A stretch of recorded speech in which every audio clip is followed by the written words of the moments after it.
And that's the key problem. This system is a very slow mover. It is going to dump all kinds of rain in the region, including the Louisiana area, which has not fully recovered from Ida's landfall. That Galveston area you showed, already 14 inches of rain there. We could see some local areas with up to 20 inches of rain from this slow mover. Now down to a tropical depression. Core winds around 35 miles per hour. But again, as we learned with Ida up along the East Coast, you don't even have to have a name designation anymore in terms of tropical status to provide all kinds of difficulties.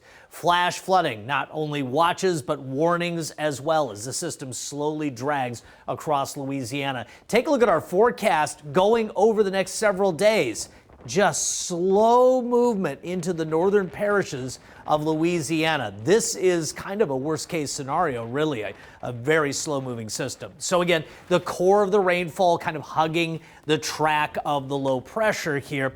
Not only are we going to see a lot of rain, also some tornadic potential there, and you saw the coastal flooding. Now the surge is going to be less because we have less wind roaring into the system, but still plenty of fuel to be had there. 93 in Cuyama today, but easily the warmest number. 68 Lompoc, Goleta 67, 74 Santa Barbara, Paso Robles 92, 65 Morro Bay 88, Tascadero 64, Pismo 75 in San Luis. Marine layer for the south coast, plenty of sunshine really after it backed off, but the central coast dealing with more cloud cover than this. Santa Barbara currently 64, variable winds 7. San Luis Obispo, sunshine 72, northwest winds at 9 miles per hour.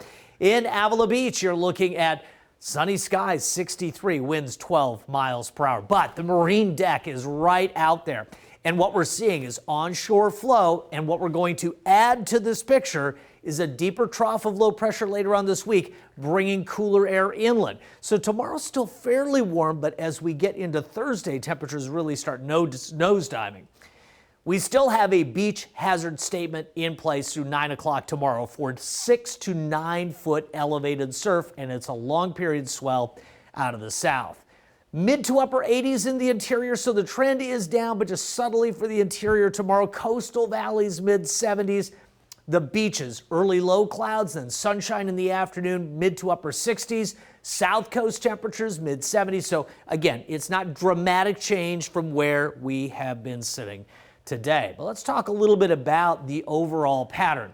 Again, it's onshore. You've got the marine layer in here, and it is going to push much further inland when we add this deeper trough of low pressure sweeping in from the Pacific Northwest. Additionally, we also have some flow from the southwest. This is all going to bring a broad cooling, not just to the central coast, but much of California. What about rain potential? Well, a lot of that hugs the main branch of the jet stream, which is still sitting far to the north, so we're not going to be able to tap into a lot of that, but the temperature trend is absolutely down. 88 Paso Robles, 75 San Luis, 72 Santa Maria, 70 Lompoc, and 75 in Santa Barbara for your Wednesday. North Coast beaches, mid-60s. Avila Beach closer to 70 degrees. Like today, early clouds, then some clearing. The clearing could be partial at some beaches. The deep interior valleys continue to come down into the upper 80s and low 90s. Santa Ynez Valley, just the mid-80s. And let's check out the trend.